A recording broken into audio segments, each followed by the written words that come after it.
Hand shake ಕಿತ್ತಾಟದ ಸಂದರ್ಭದಲ್ಲಿ ರೋಹಿತ್ ವಾಸಿಂ ಅಕ್ರಮ್ ಅಪ್ಪುಗೆ ವಿವಾದಕ್ಕೆ ಕಾರಣವಾಗಿದೆ. ಇದೀಗ ರೋಹಿತ್ ಶರ್ಮಾ ಅಪ್ಪುಗೆ ಕಾರಣವಾಗಿರುವಂಥದ್ದು ವಿವಾದ.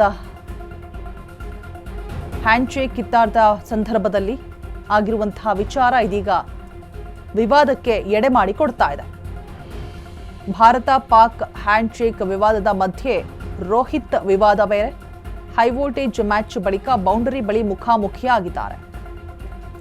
ಸ್ವಲ್ಪ ಮಾತುಕತೆ ನಂತರ ಪರಸ್ಪರ ಹಸ್ತಲಾಘವ ಅಪ್ಪುಗೆ ಆಗಿರುವಂಥದ್ದು.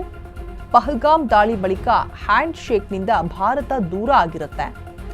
Captain Surya Kumar hand shake ಮಾಡಿರಲಿಲ್ಲ. ಉಭಯ ದೇಶಗಳ ಆಟಗಾರರು, ಸಹಾಯಕ ಸಿಬ್ಬಂದಿಗಳು ಎರಡೂ ತಂಡದ ಯಾರೂ ಕೂಡ ಹ್ಯಾಂಡ್ ಶೇಕ್ ಮಾಡಿರಲಿಲ್ಲ. ಕ್ಯಾಪ್ಟನ್ ಕೂಡ ಮಾಡಿರಲಿಲ್ಲ. ಆದರೆ ಪಂದ್ಯ ಮುಗಿದ ಬಳಿಕ ರೋಹಿತ್ ವಾಸಿಂ ಅಕ್ರಮ್ಗೆ ಅಪ್ಪುಗೆಯನ್ನು ಕೊಟ್ಟಿದ್ದಾರೆ.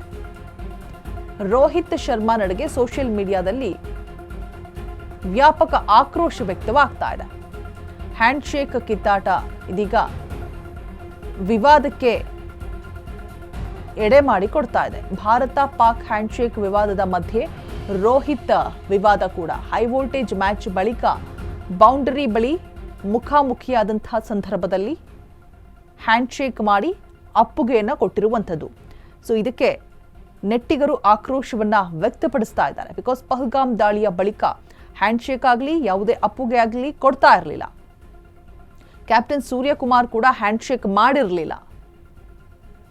ಹೈ ವೋಲ್ಟೇಜ್ ಮ್ಯಾಚ್ ಬಳಿಕ ಬೌಂಡರಿ ಬಳಿ ಮುಖಾಮುಖಿಯಾದಂತಹ ಸಂದರ್ಭದಲ್ಲಿ ಆಗಿರುವಂತಹ ಘಟನೆ ಇದೀಗ ಚರ್ಚೆಗೆ ಗ್ರಾಸವಾಗ್ತಾ ಇದೆ.